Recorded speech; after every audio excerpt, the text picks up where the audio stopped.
Peter St Onge. He is story number one.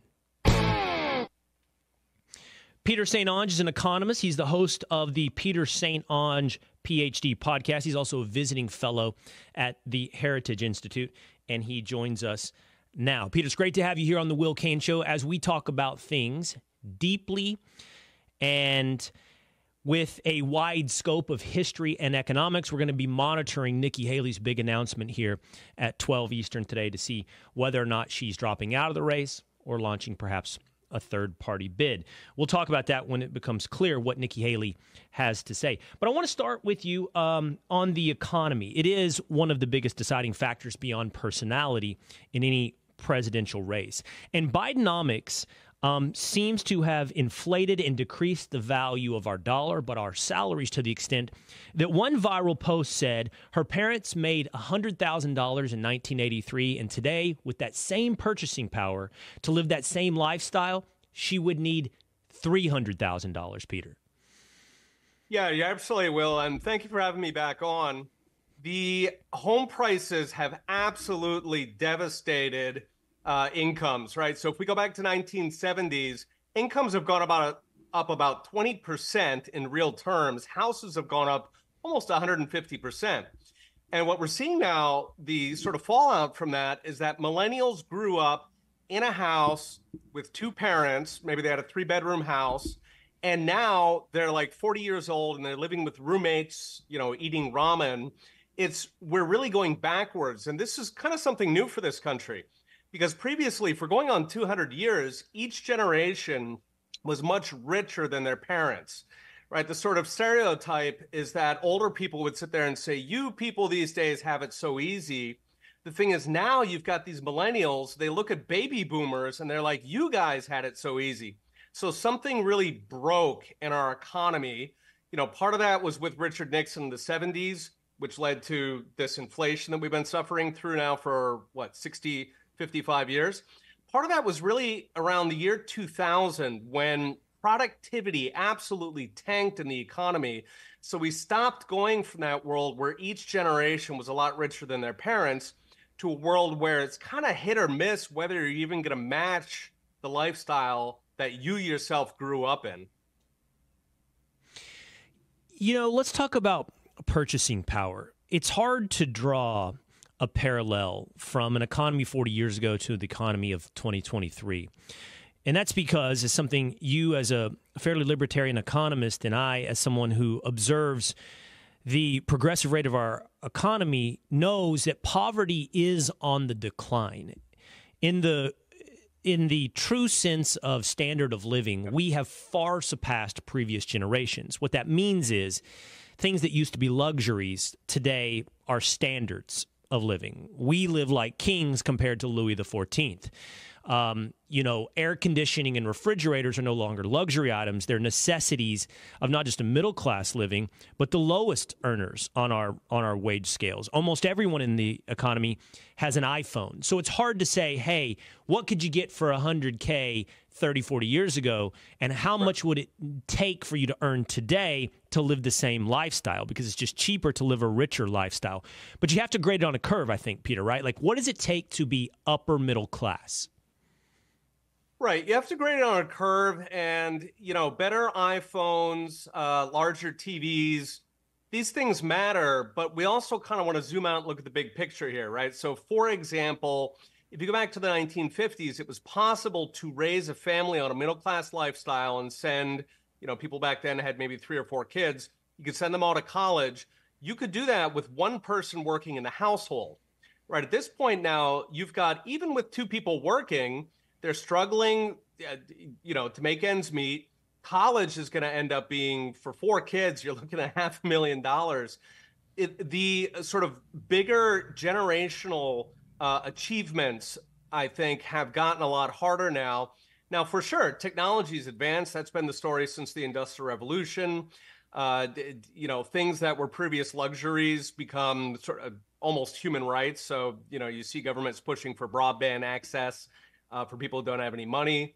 And of course, you and I grew up in an age when broadband was a really big deal when it came out. I had a friend in the early days of the internet who spent $1,500 a month chatting online. That's what the world looked like back in the 1990s, and that was 1990s dollars. So, right, for sure, as a world, we are still getting much richer, and that's because we still have a largely free economy, at least partly free in enough of the world that we are still making advances. But I think the most sort of important from a policy perspective here is that when we start seeing the warning signs, right? So if the cart is starting to tilt over, you don't necessarily say, well, yeah, but it's mostly still standing up, right? You want to really watch those things. And the fact that we have gone from a society where every generation got almost unimaginably richer to a society now where we're even debating whether we're treading water or are we making any progress, that I think is a real concern. You know, Peter, with all due respect, and I think this is a characterization that you would own, economics is a dirty science. It's not an exact science by any estimation. It's some amalgamation of statistics and psychology, and you're always trying to measure, consumer enthusiasm, irrational exuberance, and you're trying to do something impossible, which is gauge the millions, billions upon billions of choices made by 300 plus million Americans, or in a global economy even more, on a daily, even hourly basis. That's economics. And as such, you're in the minds of people at all times. And I've tried to become more humble in understanding motivations of people. Like COVID taught me that fear is a huge motivational factor for human beings, perhaps more so than ambition. But I also have to recognize whether it's, a vice or virtue, envy is a big part of people's mindset and motivation, and they are comparative. So they don't compare themselves to the lifestyle of 40 years ago. They compare themselves to their neighbor. They compare themselves to the guy across town. There's something in here, I think, as we've seen sort of a separation, and people have talked about, even the populist right, the rich are getting richer, the middle class are the ones that seem to stagnate. And I feel like that's the sense of poverty that's being felt, right or wrong, psychologically by the American consumer. I think you're absolutely right. And largely it's because our system has become one where it's very easy to fail. It's very hard to succeed.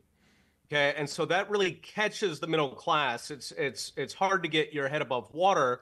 But meanwhile, the rich can always find their way out of trouble. They can hire accountants, lawyers. They've got an entire army who is sheltering them from all of these pains in the butts that stand in the way. For example, if you're a middle-class family and you start doing a side gig, let's say you're selling stuff on Etsy or you're mowing lawns or something, the compliance is going to do you in. It's just incredible. I live in the state of Florida. We have just form after form for the simplest little business. Now, if you're a billionaire, you don't worry about that. You've got guys to take care of this stuff. But really, we've sort of set up this system where the middle class gets absolutely hit on the head. They don't have any help with this kind of thing. And, a big part of that has been the Federal Reserve. So the Federal Reserve is a major reason why housing has gotten so expensive. So it subsidizes debt so that it's cheaper for people to borrow. The vast majority of borrowing in this country, stereotypically, when you talk about debt, people sort of imagine poor people. If you look at the actual dollars, almost all borrowing is either the federal government or rich people.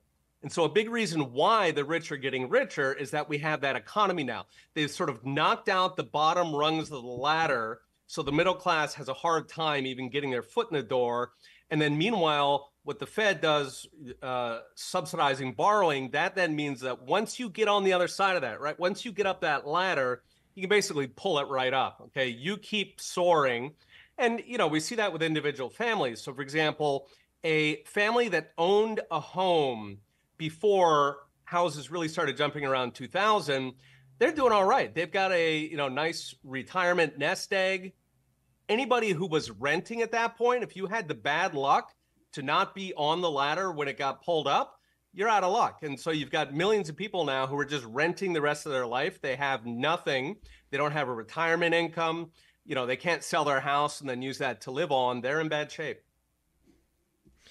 So, Peter, how do I reconcile this against the statistics? We talk about those in the middle class or those in the bottom 50% who are being left behind, perhaps on the backs of the Federal Reserve and homeownership.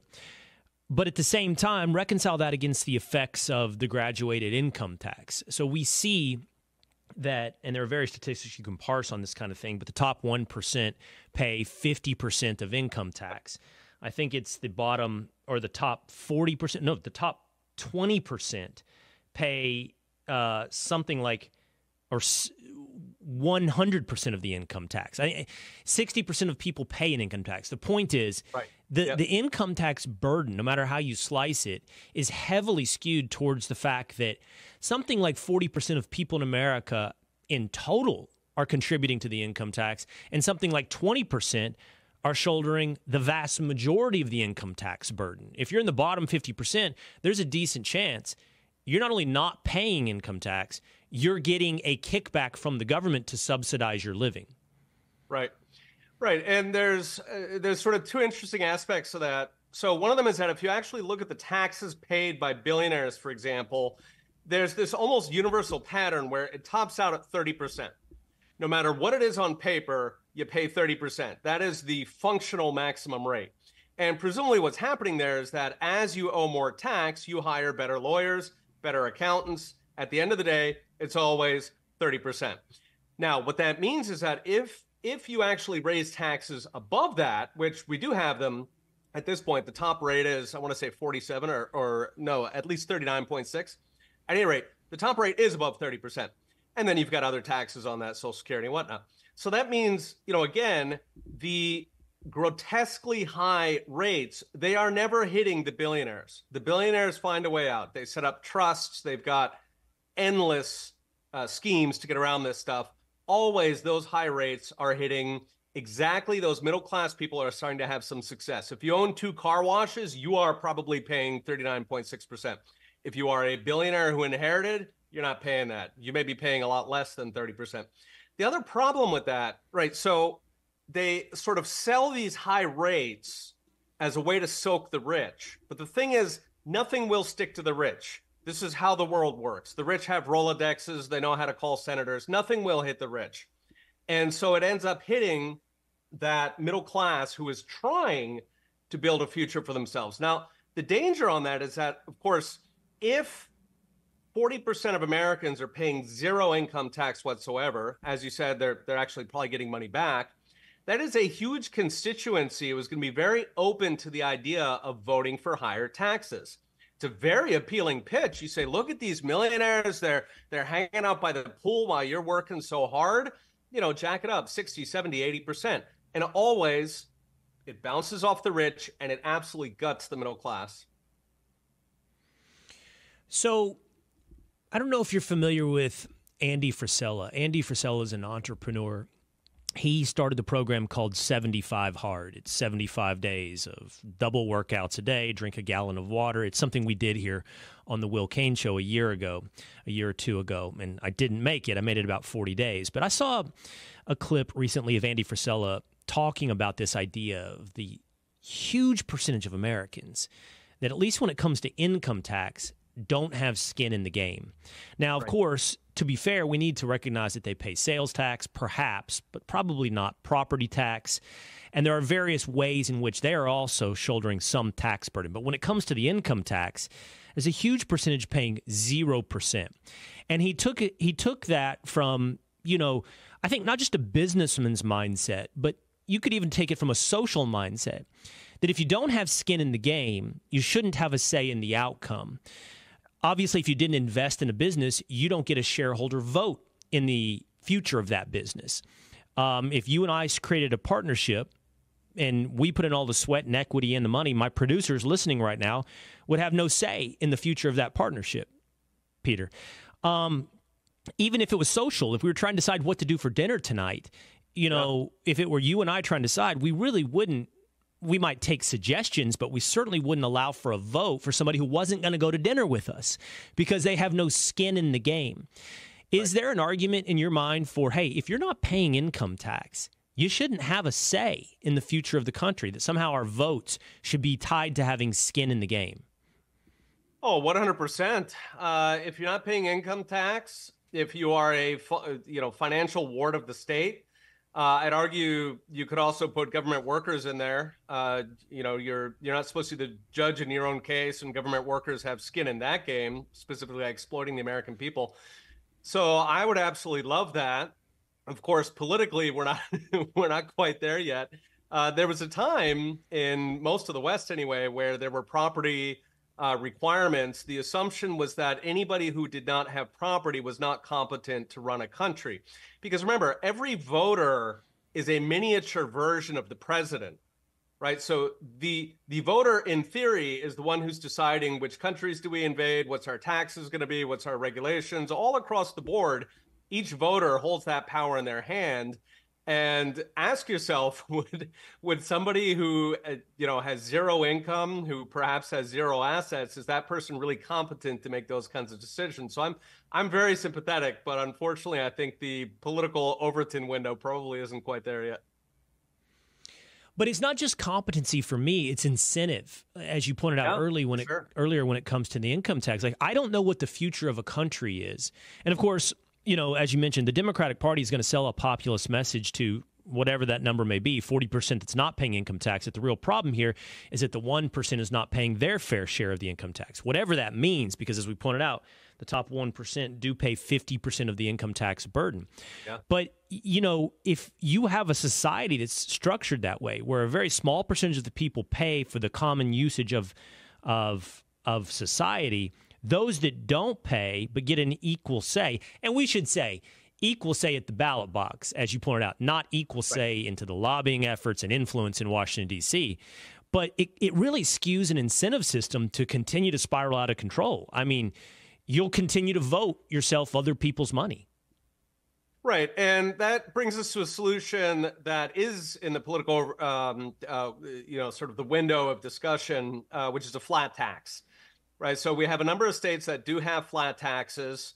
And in those states, those flat taxes stay pretty constant, right? Because everybody has equal skin in the game. Whereas the federal income tax, so that started out at actually 2%. Now it's 39.6, right? So any tax where everybody has the same skin in the game, that one is going to tend to stay pretty low. But once you remove some people from it, they then become or at least they don't care about raising it. They might actually actively enjoy raising it. I mean, I would guess that a lot of people who don't pay taxes probably also love the idea that taxes are extremely high, right? Those two actually probably correlate just in terms of political preferences. So, right, any kind of mechanism you can do like that you really want the decider to pay. Okay, so, whether that's a head tax, if you sort of imagine for a moment, if we took the federal spending and we divide that by everybody in America, and you'd be, it's $6 trillion, I think it'd be about, $20,000. If everybody had to pay the same amount in taxes, like every single American had to pay $20,000. Remember, for a family of four, that would be $80,000 in taxes. I guarantee you, federal spending would be reduced very, very quickly, probably by 90%. So there's a beauty to simply making sure that everybody who's deciding is also the person who's paying for it. If you do that, you kind of don't have to worry about it, right? In a world where federal spending was actually divided by every American and had to be paid for, you and I would probably not have to talk about it. It would probably be very low. And I mean, that was the case for centuries. The British system had a so-called head tax, which was exactly that. Every human paid the exact same tax. And it's a miracle. People end up, it turns out they don't want to pay trillions of dollars for Afghanistan or Ukraine or bank bailouts. They start to actually look at these things and say, wait, this is coming out of my pocket. Let me take a second look at that. Well, in a way, Peter, we don't talk about it. In fact, this conversation you and I are having feels very 2012, talking about tax bracket differentials in politics, because our politics has moved, for better or worse, into this cultural and revolutionary stage that everything is existential, and who cares about 37% versus 41% anymore. But here's why it's important, because the things that we do talk about today, the growth of the administrative state, the existence of a deep state, you can almost draw a linear line back to 1913 with the institution of the graduated income tax and Woodrow Wilson. I mean, if you look at any chart, when the size of the federal government began to explode, and I don't know off the top of my head, I think I saw this, but the size of the federal government as a percentage of GDP before 1913 was something like, 2%, and today it's like close to 25%. And you can just see the chart. Graduated income tax, size of the behemoth in Washington, D.C. Yeah, you're absolutely right. There were really two horrible things that happened in 1913. That was sort of the year that we lost the Republic. One was the income tax, the other was the Federal Reserve Act. And both of those acted together to shift resources away from the people and towards the government. So the income tax specifically just absolutely skyrocketed. There's arguments that World War I only occurred because of that combination of the income tax and Federal Reserve. It meant that the government could essentially spend an unlimited amount of money. They no longer had to get it through taxes. Right. So if a government sits down with the people and it says, OK, I got this crazy idea. We're going to spend, let's say, $3 trillion in Afghanistan.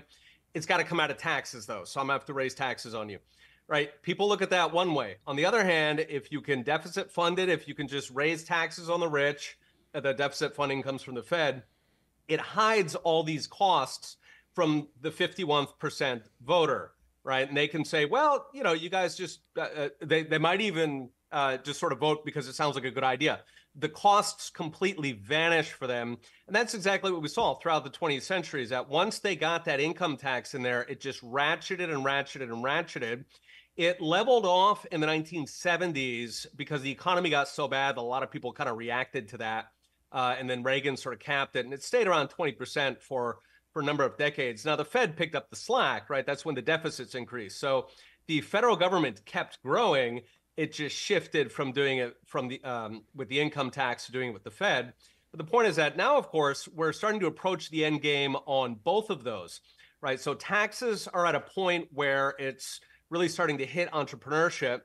And on the other hand, of course, the Fed is sort of backed into a corner. It's already played so many games the past couple of years that it doesn't have a lot of power. And, just kind of a final point on that, when we do talk about things like income tax rates, I think to most people, it's pretty boring, right? The question of, should it be 32% or 41% or whatever? But the thing is, you want to translate with any economic number, if we're talking about a 0.5% rise in unemployment or a 4% rise in tax rates, you want to translate these into real things, right? So there are millions of people behind that story, and specifically the story behind something like a tax rate. Remember, that's not hitting the rich, that's hitting the middle class. Everything bounces off the rich. You go from 37 to 41, right? You've just substantially reduced the incentives for people to get up, work hard, take risks, put the family house on the line. To be a successful entrepreneur, it takes a ton of work. It takes a ton of risks. A lot of people wipe out. For each individual, there's some magic number. We don't know what that is. It's different for every individual, but there's some number where they're going to say, screw it, I'm just going to get a job, or I'm not going to, bother taking this risk. Every time you jack the income tax up 1%, you've got probably tens of thousands of businesses that are never going to be started now. That's, wealth for the next generation. That was maybe a business that was going to be passed on to the children. That's, of course, economic growth and prosperity. Somebody could have been, put through college on that. So every single one of those sort of dry numbers, of course, has thousands or millions of people standing behind it who are either suffering right. or being a success. Yeah. And that's part of that psychology that we were talking about a little earlier, that is an economy that's measuring everyone's psychology. And by the way, we should also say, while we move to deficit financing and the use of the Federal Reserve as government financing, that, of course, eventually, as we're living now, leads to inflation, which is a further tax on the middle class. It's a tax on the poorest, but it's a tax on the middle class.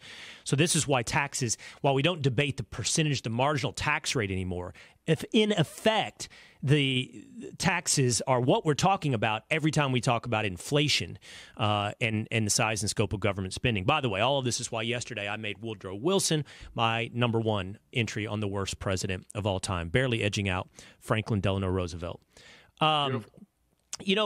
Peter, I do want to transition to talking about politics for just a moment with you because I want to update the audience. So I gave you 4 options on the announcement for Nikki Haley. Was it 1, she was dropping out of the race? Was it 2, she is joining a third party, no labels bid for president? 3, she's vowing to stay in for the convention? Or 4, it's a nothing burger? It's a combination of 3 and 4. She is vowing to stay in till the very last vote, and it is a nothing burger, in essence, a big political advertisement in the form of a political conference call right before the South Carolina primary. Peter, I'd love any thoughts you have on Nikki Haley, and I'd also, as we kind of move towards Donald Trump, I've been thinking a lot about, does Trumpism outlast Donald Trump? I'm curious what you think about that economically. Like, what is Trumpism economically? Just briefly on Nikki Haley, I would assume, left-wing Democrat donors have put a ton of money. They want to bribe the GOP so that it can be a second Democrat party. So I'm not surprised she's going to, run it out, keep collecting those donor dollars. We saw that with the Lincoln Project last election. I think Trumponomics, defined as shifting power away from the government and giving it to the people, I think that's an enduring concept. It's really Reaganomics as well. It's Hardingomics. We've had a number of presidents who ran on a platform of handing power back to the people. I think that's not going anywhere. In fact, I think that if they do succeed in shutting Trump out of the system, I think the next person is actually going to be more extreme or more aggressive than Trump has been. We've seen, for example, Javier Milei in Argentina, Bukele in El Salvador. In Latin America, we're seeing leaders rise who are like Trump squared. I mean, they're extremely straight talking, right? That's kind of the populist style. And so I think in a sense, their best move, if I were rooting for them, is to just let Trump get in there, let him take the edge off. Right. Currently, I think people in America are very angry what's happening with obviously inflation, the slowing economy. They're angry with the borders. They're angry with what's happening in the cities with the criminals running free. If I were rooting for the left, I'd tell them, grab 4 years of Trump, take the edge off the crazies. You guys won't get blamed for it. Your activists won't stop hanging out with you and donating to you. Just and that would be essentially what happened with Ronald Reagan, right? The 1970s were a crazy time, arguably as crazy as today. Ronald Reagan took the edge off that, right? He fixed a lot of things to the point where Bill Clinton and Obama could come in and continue that stuff, but the edge was off it. So, but I don't think they'll do that because I don't think that they have long-term vision. I think they're just going to try to fight Trump almost reflexively every step they get. And if they do succeed in shutting him out, I do think that in 2028, we're going to have somebody who's even more assertive and wants to really take apart the entire system in a way that, Trump kind of still colored in the lines. He played in the bounds as they'd always existed. And what we've seen with the left now is that, no, they're not doing that at all. Whether it's this judgment in New York the other day, the defamation case, the left is grabbing any loophole they can, something that has never, ever been used for that before, that it was long understood for centuries. That's not how you did it. And they're running with it. And so I think if they succeed in taking Trump out in 2028, we're going to get somebody who plays by the other side's dirty rules, and they are seriously not going to like it. Let's talk about big transitions in politics and the economy. You brought up Javier Milei in Argentina. The headline from earlier this week was that he balanced the budget for the first time in a decade in Argentina in the month of January. And he did so by freezing spending from, I believe, the level it was just 1 year ago, 2023. And he slashed the government. The story is by 50%. I don't know if that can be possible. I mean, is that accurate? The ability to slash it by 50%?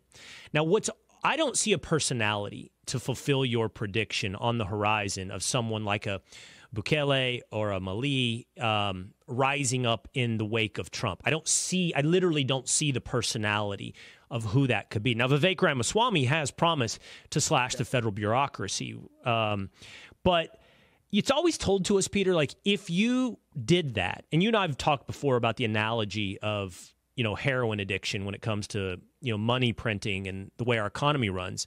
The argument in that analogy has always been, hey, man, if you rip the methadone out of the heroin addict's system, he'll die from withdrawals. That if we cut the government spending portion of our GDP, of our economy, as drastically as been done in Argentina, that we'd crush the economy into Great Depression. Yeah, and that's a great metaphor for it. Essentially, I think sort of the key here is that you want to differentiate between GDP and wealth, right? So GDP, like a lot of people sort of use them to mean the same thing, but GDP means how much economic transactions are going on in the economy. So how much stuff is bought and sold. And there's a lot of GDP that actually makes you poorer.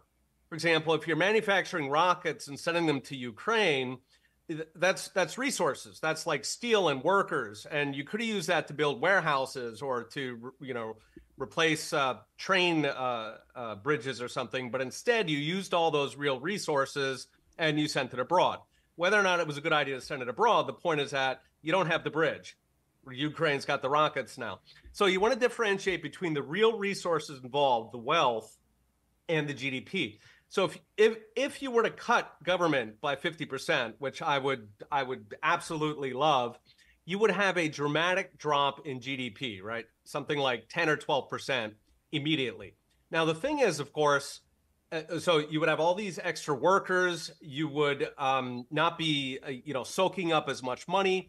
So you would have all this sort of leftover resources in the economy, right? Because the government wouldn't be hogging them up. And so what would happen is prices would go down for, let's say, steel, or let's say construction workers. Now, prices would actually go down across the board. This is what's happened previously when, like in the 19th century, when government spending was cut really quickly.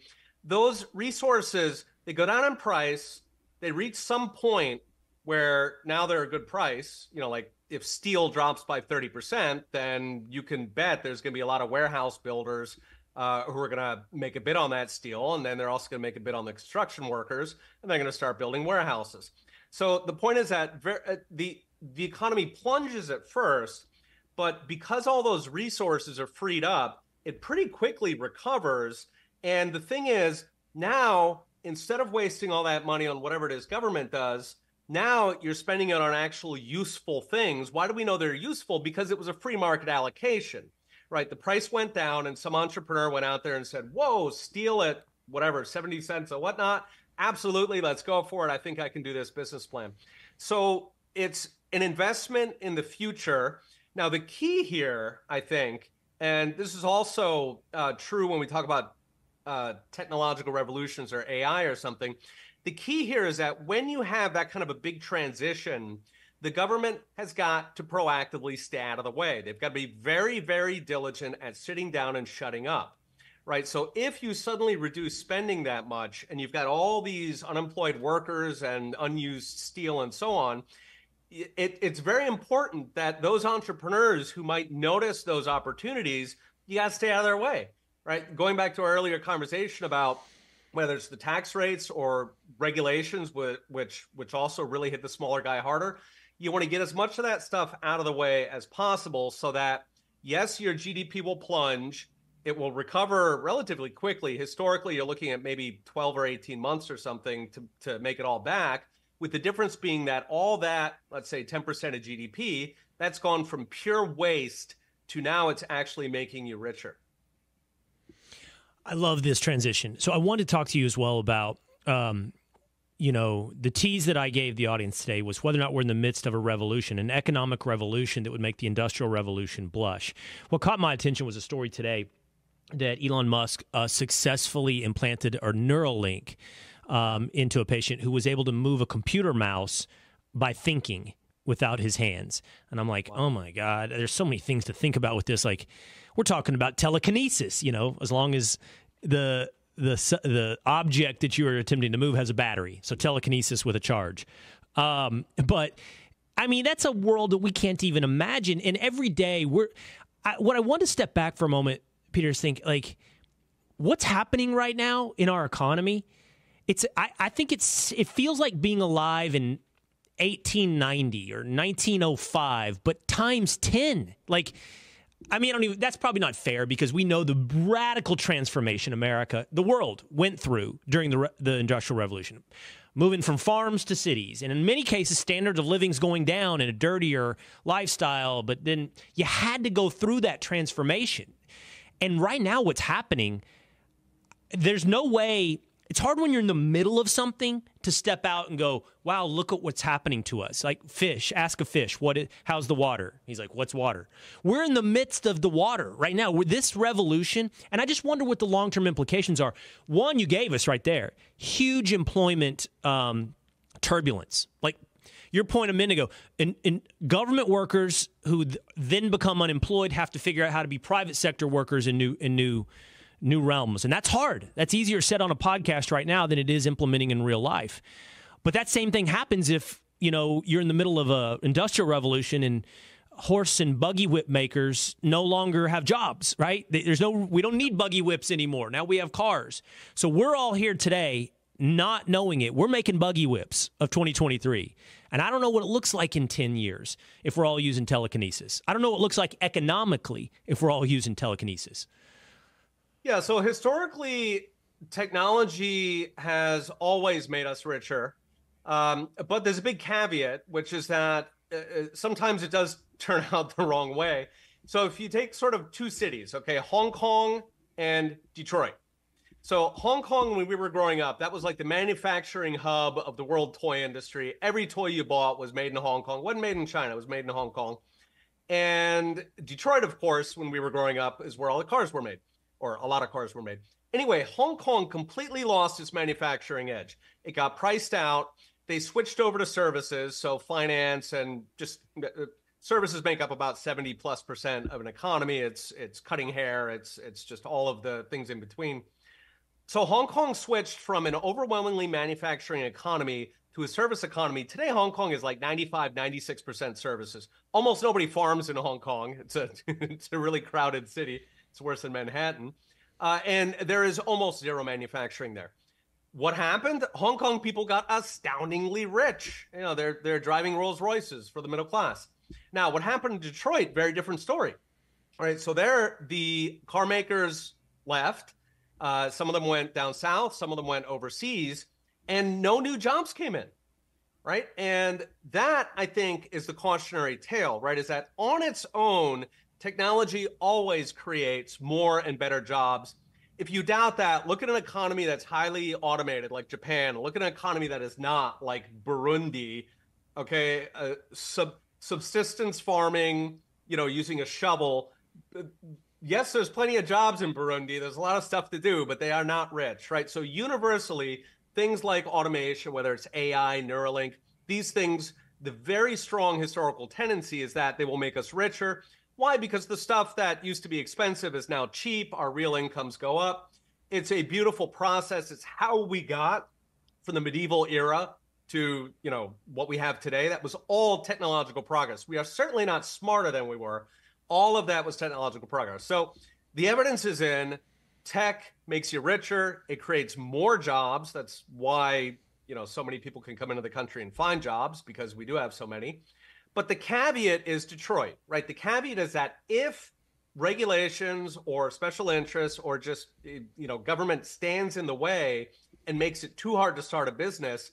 So like if you ask today, right, if you've got a small manufacturing business and you're thinking about opening that in Detroit, you've got to be out of your mind. I can't imagine what the regulations are like.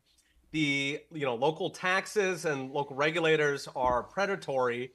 That, I think, is what we have to look at. So with the sort of AI panic about how, it'll kill all the jobs, there's an unlimited number of jobs in this world. Childcare, spending time with old people. I mean, there's just an absolutely unlimited number of jobs, because a job at core means, can you do some activity that's valuable to other people? Okay. How many activities that are valuable are not currently being done?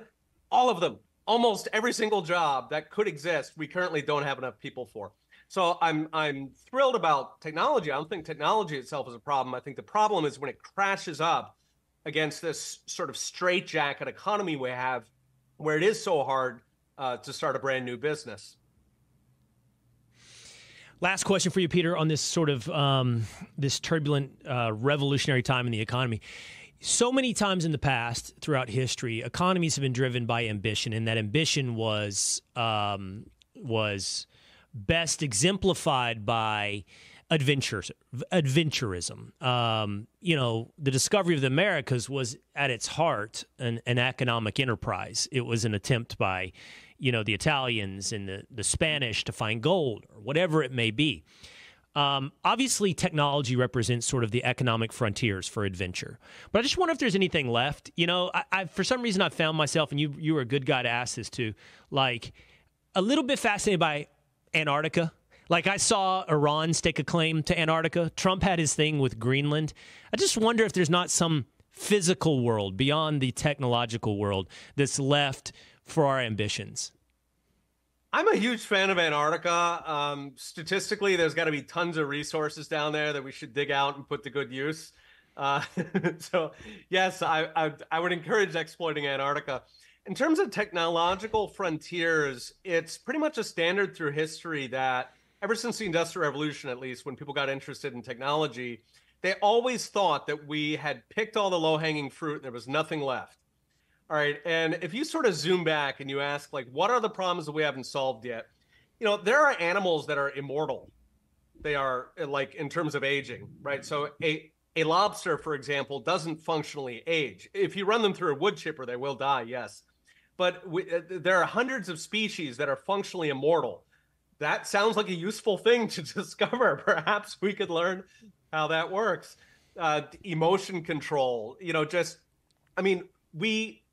there's no physical reason why we couldn't have a kind of society where rather than wasting 4 years in college, you work for 4 years and then you just relax the entire rest of your life because we are so productive, because the AIs make everything and the machines in this. We are so far from where we want to be. In economics, you call it our bliss point. We're so far from the bliss point that we got a lot of work to do yet. And, I think historically, the media anyway, not this media, likes to sort of focus on big government-run projects, like mega projects to try to achieve that, like the Apollo project. And I think that kind of thing is really dangerous because, so if you take the Apollo project, for example, that put a man on the moon, it was an amazing achievement for humanity. However, it was a amazingly expensive program. I think it was at least $300 billion in modern terms. What that did was drained every brain out of the American electronics industry. And it handed that on a silver platter to Japan. So the government hired all of our top talent in electronics and put them on this, to be frank, useless project, a government prestige project. And in the process, we lost one of the key industries of the past 50 years. That is the danger, is that whenever government muscles into something and it waves trillion-dollar checkbooks, it will absolutely devastate whatever that industry was going to do. What it could have done instead was, let's say, pare back the oversight, the regulation they call it, but these are typically bought by crony corporations, the tax rates, the rest of it. If they'd eased off on that, then that would have been a much better world. So if we're looking for an Apollo project, my candidate is cut federal spending in half. You cannot imagine what a glorious day it would be for the Republic. We'd be out of the gutter. We'd be paying down our debt. Our economy would grow like gangbusters. This is my Apollo project for the next decade. Well, two final points I would make is I'm a little bit skeptical of that future of pure bliss based upon relaxation. I think we've learned the necessity of purpose for humans, which right now purpose is identified through productivity in a job, but maybe it finds other places, maybe more spiritual places for purpose. And secondarily, if there is a frontier beyond Antarctica, it's probably space as well. And we see private industry and Elon Musk and SpaceX pioneering that right now. As we pared back from NASA to illustrate your point, we're pushing the frontier toward Mars. Peter St Onge, always enlightening, as I mentioned, deep contextual conversation. Check him out. It's the Peter St Onge Ph.D. podcast, and he's also at the Heritage Institute. Peter, thanks so much, man. Thank you, Will. It's always great being on.